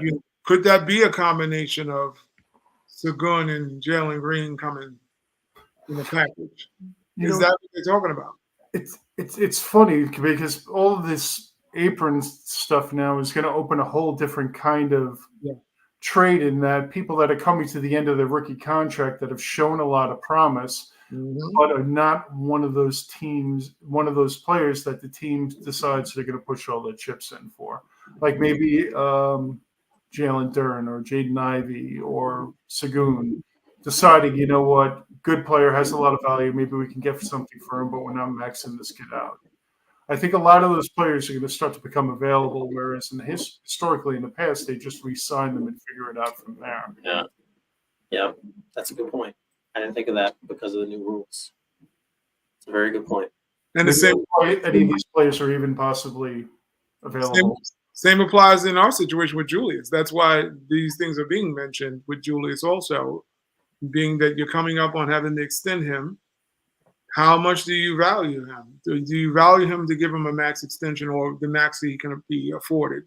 He has this year. I think Jules is going to, if he has the option, I think he'll come back for less. I think he's going to come back for much less than a max contract. Well, yeah, but he has this year. That's what I think. I don't think they're going to be like they did the last time and extend him early. I don't think they're going to do that. He has this year to prove he can be healthy and perform in the playoffs. Yeah, I could see them signing something close to what his current deal is. Well, if it's descending like the deals that they've been structuring have been, I'm fine with that. I like the descending contracts. So if that's something that they could do with him, I'd be totally fine with it. What how Julius views Julius? You see a guy like Paul George get that kind of money? Is Paul George better than Julius when you think about how Julius has been playing? Well, if you include defense, he is, yes. Yeah. So defensive-wise, he's going to also look and say, I'm a 3-time All-Star, two-time All-NBA. Yeah. I'm wondering, will he say discount? I think he's going to take a discount because I don't think anybody's going to be showing him any max money out there. Well, that's what I mean. I think he's going to go for a steep discount for somebody with his resume. I'm talking like $30 million a year. I just think that, but if he balls out this year and he gets all the accolades, makes all NBA again, I don't think he's going to take less. I think he's going to want his money. I don't think I can't look at him in this vacuum of how he's been. Again, that's why I said this year is a huge year for him. It's a huge year for him. And because would you not be looking at OG's money and going, of course I would. That Mitch didn't do anything for the Knicks. He got paid. Yeah, and look what happened. There's going to be a difference of almost 4 years for the player based on that. I mean, it's a little easier to throw that money at a 27-year-old player than it is for somebody who's going to be 30 by the time that contract comes up. Oh, I agree. How much Paul George has got? How many years? And he's 34. Yeah, Julius is not Paul George. I think Paul George is a far superior player to Julius Randle. Well, yeah, like I said, if you include defense, of course he is. Yeah. But offensively, if you compare their best seasons, they're probably very similar. Yeah. The defense season. Consider Juju's defense and how strong Paul is at that, Paul has the reputation of the two-way, obviously, but Paul George averages for his career 19 points. Mm-hmm. Yeah, look it up. He's a little bit above R.J. Barrett. But he also started his career behind Danny Granger. You know? So even though early in his career, he didn't. It's not like he stepped into a starting spot and was killing it right away. I'm sure that brought that down a little. Julius was coming off the bench in OKC. I mean, in New Orleans and in LA when he first. And in LA. So we got to look at his average career number. I'm telling you, I know that Paul, because they were talking about the Julius trading him for RJ. Their numbers are pretty similar. It's not that crazy per average game. But Julius is definitely, to me, more offensively talented than Paul George. Now, defensively, this is different opposite. Julius is capable of playing great defense. He just it went out the window. George is more versatile. He's, that's his calling card is he's never been like a huge scorer. He's been a good scorer, but he's not like this big time. No. The most he ever scored was the 1 year in OKC where he averaged 28 a game. That's when he was up for MVP. But other than that, he's always been around 20, 23, 24. He averages 21 for his career, I think I'm looking at. Yeah. But I mean, his efficiency numbers, I thought they were worse than this. They're not bad. Oh, really? Yeah, they're not bad. I thought he was a worse shooter than this, but he's been pretty consistent. And you also got to remember his injury, that terrible leg broken. Yeah, man, that was him and Gordon Hayward, both of them with those leg injuries. I'll never forget those. The most ugliest things you can see on TV, and you're glad that they were. That was crazy. That was like prepping for the Olympics or something like that, wasn't it? Yes, it was. Yeah. George's was in the Olympic prep. Yep. Yeah, that was horrible video. He's talented. It's not about a knock. I just think Julius is going to think he's better than Paul George. I'm not saying he is, but that contract come up, he's going to be looking at what he's done. Well, it's just you're worth what someone's willing to pay you, and I just don't think that somebody's going to be willing to pay him anything. He could. I mean, nothing but nothing. Any player right now can think that they are worth X, Y, and Z. Good example, Gary Trent. Thinking he's worth 25 for a year. No one out there was willing to pay him 25 for a year. He'll be lucky if he could get them in a level exception. He's paying for much less. I don't think the market is going to be someone's going to be throwing 40 million plus at Jules. He could think that. He could think that, but I think Houston would be the market that would throw that money at him. They don't have nobody. I'm not saying they don't have talent. They don't have like that star. They don't have that star. Their star they would have to be desperately close. I could picture Dallas doing something like that if they had. Dallas is a better choice. Yes. Doing something like that. I think they would take Julius on. They would take anybody on that they think would move the needle towards getting Luka a championship. It'd be Dallas part. Yeah, Dallas but you have to be desperate and close to pay Julius that kind of money. It's just what would have to be some kind of sign and trade, with the new rules, who knows if that's even possible, and what would we get back from them? That's what I said. That's what he's getting traded to Houston and Jalen Green. That's what. Ty, there's no way they're going to do that. I'm just putting it out there because you know what? That rumor is just the weirdest rumor I've ever heard. But it doesn't add up when you look at their ages. That's the thing. Like, Houston's a very young team. Why are you going to add Julius Randle? Because of their coach. He's been noted as saying that he wants to compete. Why did Dylan Brooks make sense to go in there? No. I would have never put Dylan Brooks with that young team. I would have never. So now you got a guy. What's the coach? Udoka. Yeah. Udoka's there. He's clearly trying to win. He had them very competitive, but they're young. And now that Houston has not extended those guys, because I would think you're going to extend your two rookies. Why would you not? You're rebuilding your team that needs talent. You know, you've got to build some kind of culture there. Why not through those two young players? The fact that they said, no, we're not going to extend them makes me wonder. It's not like Houston is recruiting people. You know, after James one Harden, or the other. Yeah, when Harden went there, a lot of guys went there because of Harden. His relationships in the fracturing, but they went there because of James Harden. They are not recruiting people, you know, and they drafted well, I thought, with those two guys. But who's coming to Houston when you think about it? Udoka's their coach. They got to trade for someone. They can't. They cannot not trade for someone. They're not getting. Well, They got the capital to trade too. They got. I'm telling you.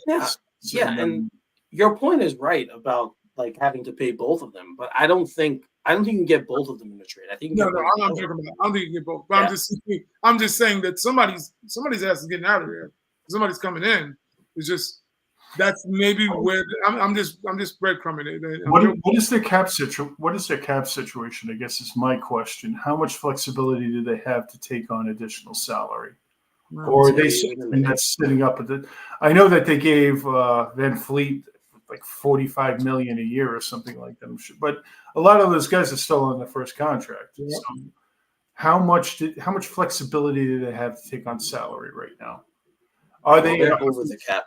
What's that? They're over. How can they be? They're over the cap. They're $27 million over the cap. Who's their biggest money makers there? Is it just Van Fleet? Fred Van Vliet. Yeah, Van Vliet. But that still puts them well below the first apron, though, right? Yes. Yeah, they're $11 million under the first and $22 million under the second. Okay. So, yeah. But they have to pay, like Ty was saying, they have to pay Sakun. They're going to have to pay Tari Eason. They're going to have to pay Cam Whitmore. They have to pay Jabari Smith. They have to pay Jalen. Like, there's a lot of bills coming due. So, yeah. And Reed Shepard, who they just drafted, like they have time for him, but he was a high draft pick. So they're going to have to pay these guys eventually. And it makes sense that we're hearing these guys being, named. Sagun is not one I thought I would see. But yeah, I mean, when you pay Fred Van Vliet a maximum contract, which is nuts, but that's what they did. That's a terrible contract. It's the eye of the beholder, though. They didn't draft him with the current coach wasn't Udoka wasn't there when they drafted Sagun, right? No. So again, it's not like he's got a lot of equity put in him. Oh yeah, Amon Thompson too. They drafted him early last year. They're gonna have to pay him eventually. Somebody's going. Yeah, man, they're gonna have to make some trades because you can't play all these guys either. There's not enough minutes. It's going to, like I said, don't get me wrong. We know Berman how he is. We've all read the articles and all, etc. However, since he's retired and been going on podcasts, he's been way more credible. I'm just saying he would not sprinkle this unless he had some inkling that something's being talked about because he's been very accurate. Although we've always thought he was a buffoon, a lot of times when he's gone on these things, he's been very accurate about stuff. So I'm just saying, Sagun only makes sense if you're extending him and trading for a player on this team. And I don't see where he mixed. What would be a rookie extension? I guess that's the real question. What would those monies look like? And that might give you an idea about who they would be chasing on the Knicks. Yeah. Who can insert a post big at the 5 spot at this point? Who runs an offense like that? Them. Well, I mean, that's probably the problem why they want to get away from that. It's funny, but schematically, in my head, Dallas would work well. Just schematically, because I feel like having a guy like that down low with those two guys out, I feel like it could work. Just how my head. I feel like it could work with the Knicks too, with all the outside shooters that we have. Drop it in the post. Look, he works for the Knicks. He works for the Knicks. He does work for the Knicks. Sure. It's not even. Yeah. That's what I'm saying. It makes me wonder who's going because he would be the perfect. Think about this, Jalen. Post, let him do damage, and when it's not there, kick it out to somebody to shoot the 3. You know how that's going to be if Jalen Brunson is feeding a big down below. That's why they wanted us to get Embiid. That's a lot of barbecue chicken. And this dude can pass, like I said. He can pass? Yeah, which means that the pick and roll would work with him. Yep. Once you end the double team in the post, you become the ultimate point guard literally in the paint because now you're drawing 2 and you're saying all the rest of the floor is open. Downhill players, cutters, shooters. It's a beautiful game when you can play inside out. I see, said the blood. You're playing on the Knicks. I agree with Eric in the sense he's so young. Could you give him that much responsibility? But is he your best player now? Jalen Brunson's your best player. Mm-hmm. Is he your second best player? Why not? Mikal Bridges would be your second best player. He wouldn't be the best player if he was actually playing. I think he would be their second best player. Oh, I think so too. I think so too. Pressure-wise, if it's talking about talent, that's true. he becomes automatically the second best player. Yeah. But I guess what I was saying originally is maybe there's not a robust market for a player like that. Conceptually, where a lot of teams are running their offense, maybe that plays to the advantage. I agree with you because I feel like there'd be much more talk about him. We heard a little bit about it a couple weeks ago, then it died down, and then Burn threw it out there again. So I don't know.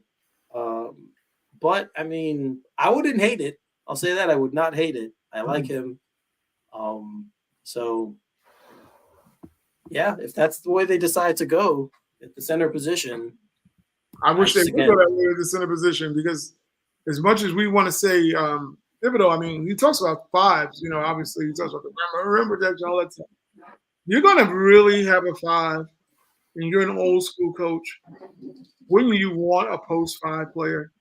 I mean, that makes a lot of sense if you're coming from that era of basketball to have a local threat and have the cutters and the shooters and the snipers, whatever you want to call them, and you play from inside out. That's what's the beautiful basketball we watched during the 80s and 90s. Yeah. Bringing the drop step back.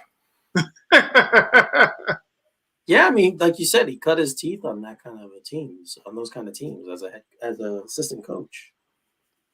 So I mean, he was with Jeff here. He was with Jeff, I think, in Houston when they had Yao. So yeah, coached in Philly. I don't know who the center was in Philly when he coached. I'm wondering. I can't remember that. I don't remember. Yeah, but he's used to playing with a five. You know, I mean, post five, his earlier days. You know, then he went away from that with Joakim Noah, playing on high post pass. Well, yeah, that's the only time I ever remember him adapting is when his best player was a guard, and he's like, "Well, I can't run that offense anymore." Yeah. So he got Derrick Rose just kind of like, or Derrick Rose kind of probably forced him to say, "You can't run that offense anymore." No, I won't listen to nothing he says. It just says, "I'm calling ISO." Yeah, man. God, a young Derrick Rose. Oh, so wow. Good. Talk about a dude, man. I know. Sucks. Injuries suck. Beyond, man.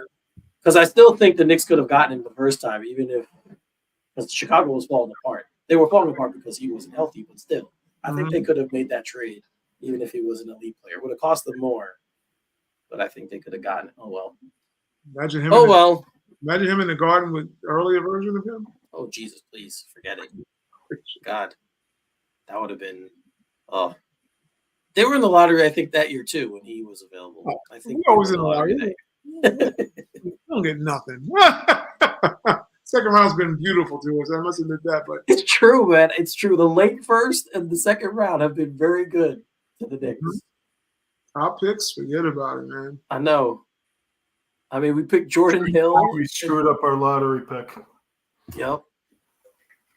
The Jordan Hill draft was when we also picked Nate Robinson and David Lee, right? I think we got all three that year. Was it that three, or was it? Well, I don't think that was the same draft. No, it wasn't because those two picks were the later picks. It was David Lee was the last pick, and Nate Robinson was a second round pick. Yeah, so, but when we've had opportunities, we've completely blown them. Nate's fallen on hard times. He needs kidney transplant. Poor Nate, man. Shout out to Nate Robinson. Yeah, he needs kidney transplant. Oh no, I'm sorry. It wasn't Jordan Hill. It was Channing Frye. That was the Channing Frye, Nate, and Lee. Yes, and Lee. Yes. The stretch five. It's amazing. Terrible graphics, man. That's why this is the golden era for any Knicks fan. Just loving this era because we've done a horrible job prior to this. It's just been terrible. Yeah, I mean they've done a good job so far surrounding Brunson with the type of players. They never could do that with Ewing. They couldn't do it. They didn't succeed with Melo. Yeah, no, this is it. I mean, for all Knicks fans, they think that we're being a little bit too, excited. Get damn excited because this is the best you're probably gonna get because this is the closest we've seen the Knicks build a real team Yeah. since the 70s, because we didn't see that because I was born the year they won their last one. So none And, of us have really witnessed it other than shout out to Bell Greenberg, anything remotely resembling. and, and much to the chagrin of many Knicks fans, it's been built not through the draft, Yeah. which is a little bit of a basketball sociological experiment, really, kind of. We've never built a team this way, too. Yeah, But I mean, it's this is an excellent. We have this is a better team, I think, than our '90s teams. I think personally, the earlier teams. I agree. I think the later teams had more talent. The Houston, Sprewell, Camby, Johnson. The 99 might be more talented. Yeah. But this is the best structured team I've seen in my era watching the Knicks. Yes. I don't think it's even close with that. I think talent-wise, that 99 team they were missing Ewing. I mean, literally, the health of Ewing is what really changed that dynamic in the final. Yeah. They had all the other pieces that you needed to win with. It's just the pieces fit in this alignment. What's that you said? The pieces fit and there's alignment. Yeah. Definitely with this team. This team is built around its star. Yeah. And also his camaraderie with players. Like, this has been a social experiment in itself, like you just recently said, because friends, how many of us have them? Let's do Houdini's rap song, because all the friends are right now on the Knicks, and they're having a ball playing together. Yeah. They play like a family, and you know how it is when families close. You don't want to fight family. Now when they all love each other, you're in for a war. They're going to kill for you. So the same applies to watching the Nova Knicks. And now I think the thing that Mikal showed was that he's a connector of people also. Like, everybody likes him. So when guys are liked, and now all of a sudden they're going to defend you a little bit differently too. They're going to think more higher of you. You get in their face, they're going to get back in someone else's face. I was just saying earlier today, the greatest moment for me was when Dante got in Joel Embiid's face. Because everybody knows what the color, hue, things that are usually thought about players that look like Dante is that, let me go punk him. And the fact that he was like, what? Wrong, dude. I'm the Jordan of Maryland. Literally, he just came out and got in his face and was like, nah, that ain't even rocking that way. When you see that happen, the Knicks are a legitimate stud team. I'm really interested to see how some of these borderline prospects that we picked up in the late first round and the second round and how they prosper in the current culture.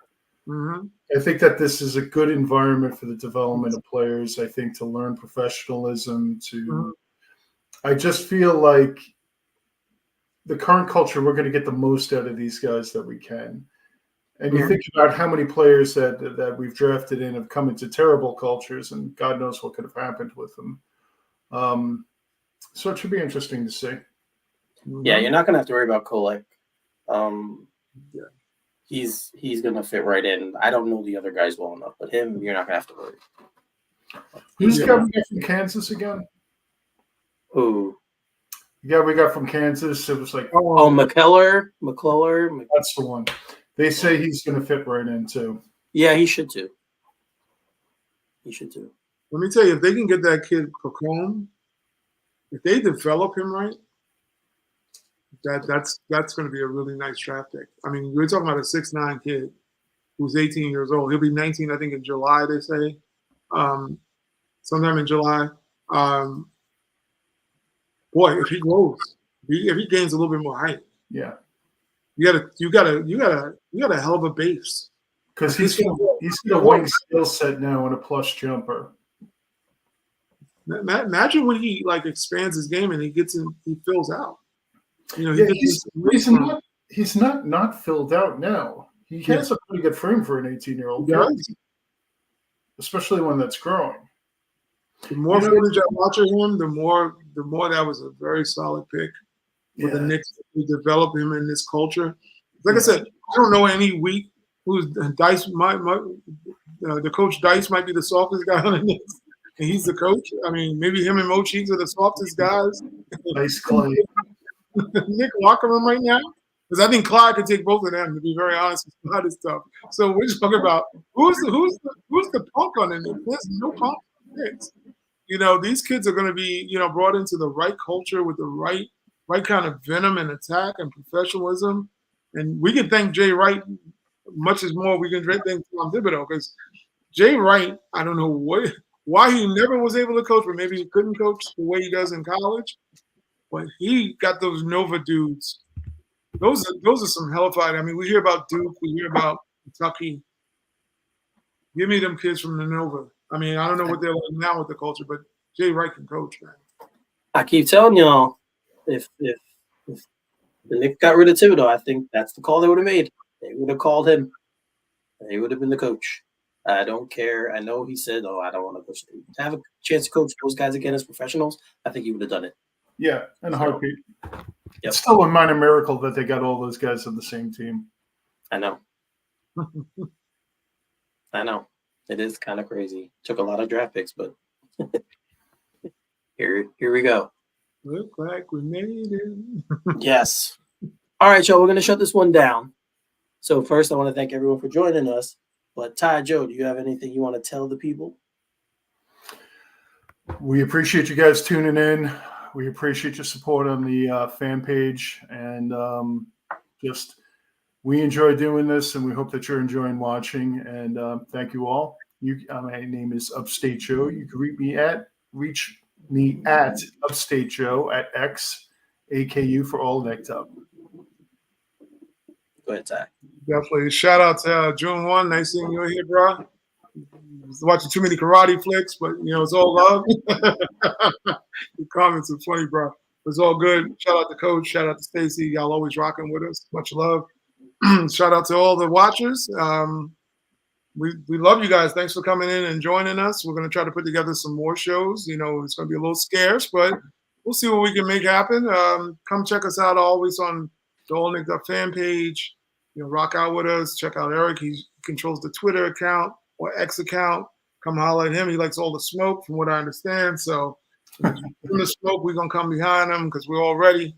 So don't. He's got backup, so y'all can bring it. But other than that, thank these guys too for helping out with the show. It's not a show without all us three, and we always do a great job and great camaraderie. Love you guys. Once again, everybody have a good night, obviously, and Eric's going to close us out. Let's go. Yes. Thank you guys both again. I always have fun doing this. It's a nice break in the week to talk about the Knicks, especially in the offseason when nothing's going on. It's always good to kind of get recentered and talk about basketball. So thank again, like the guy said, thanks all of you who continue to watch us, come out and support us. I wouldn't continue doing this if you guys weren't watching, to be honest. So it's great that we have that the fan base is growing. We're getting more and more viewers every week. It's very nice to see. So thank you all for keep coming, and I hope you keep coming back.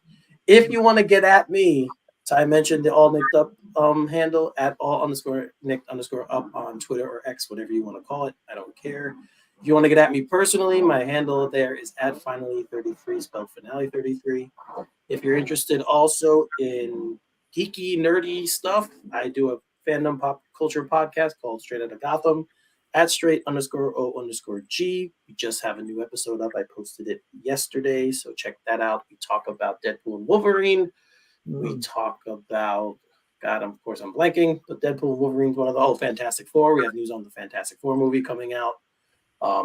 We cover casting news. There's going to actually, now I forget. It was something that's being rebooted. And I forget what it is now, but just into the show, you'll hear it. I'm sorry. He's reaching 50. Just to let y'all know. That's what that is. I am. I'm approaching 50, so the brain isn't what it was. But it's all downhill after 50. Yeah. What's that? Everyone? It's all downhill after 50. Yeah, well, after 40 is when all the these weird little health things started happening. And now, after 50, I guess that's where the brain goes to. I needed these a day after turning 40. I couldn't read a menu. I don't know, man. People used to say it, and I was like, shut up. You're lying. Well, no, it's true. No, I don't. It's the craziest thing. But yeah, so everyone out there under 40, appreciate your youth. I'll say that. The edge of your will be your best friend, believe you me, because That's what the hell you'll be sitting on when you're trying to get up in the morning. The edge. Yep, exactly. Yeah, that's very true. And yeah, anyone after 40, come commiserate. We can all commiserate together. It'll be a lot of fun. Talk about our stuff. All right, let's shut it down again. So again, thanks to everybody. For Ty and Joe, I'm Eric. You're watching All Nicked Up. We'll see you next time.